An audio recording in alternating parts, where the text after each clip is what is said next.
Exclusif Salvini, nous continuerons à défendre notre position sur la levée des sanctions. C'est-il temps d'aborder enfin le sujet de la levée des sanctions anti-russes? Absolument, a répondu à Sputnik Matteo Salvini, le vice-président du Conseil et ministre de l'Intérieur de l'Italie, le pays européen qui souffre le plus des sanctions anti-russes. La finale de la Coupe du Monde s'est tenue le 15 juillet à Moscou, et le ministre italien de l'Intérieur Matteo Salvini n'a pas pu manquer cette occasion favorable pour se rendre en Russie. Outre le football, l'Italien est parvenu à vivre une visite chargée de rencontres avec des responsables russes. Évoquant le sujet des sanctions anti-russes lors d'une réunion, M. Salvini a souligné que l'Italie, en tant que pays européen le plus gravement touché par ces sanctions, réitère leur futilité à toute fin, et subit des dommages de 7 millions d'euros par jour, alors que dans d'autres pays le bilan de ces sanctions est économiquement positif. Dans un commentaire à Sputnik, et la question de la levée des sanctions n'a pas pu être échappée.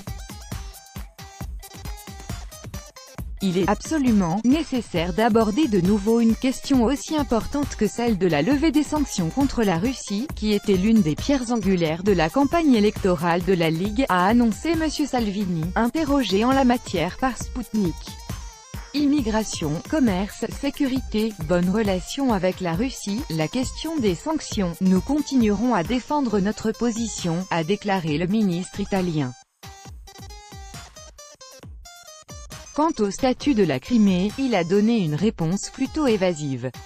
Une chose à la fois, par ailleurs, nous avons déjà soulevé cette question.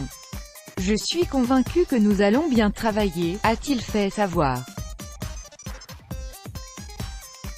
Lors d'une réunion avec le ministre russe de l'Intérieur Vladimir Kolokoltsev, les responsables ont soulevé plusieurs questions, telles que la coopération dans le domaine de la lutte antiterroriste, le retour en Italie, en Europe et en Russie des radicaux étrangers, la question migratoire, la coordination de la lutte contre les mafias italiennes et russes, contre le commerce des armes et de la drogue.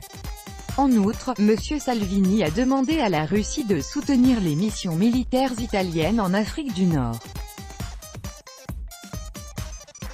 Dans les prochaines semaines, des responsables russes et italiens se rendront respectivement en Italie et en Russie et tenteront d'établir une coopération et de procéder à un échange d'informations. Il existe une possibilité de créer une patrouille conjointe, qui comprendra des militaires russes et italiens. La visite de M. Salvini s'est terminée par une conférence de presse au cours de laquelle le vice-président du Conseil a félicité la Russie d'avoir organisé l'une des meilleures Coupes du monde de football de ces dernières années, un événement grâce auquel la Russie a montré au monde sa fraîcheur, la sécurité et l'efficacité.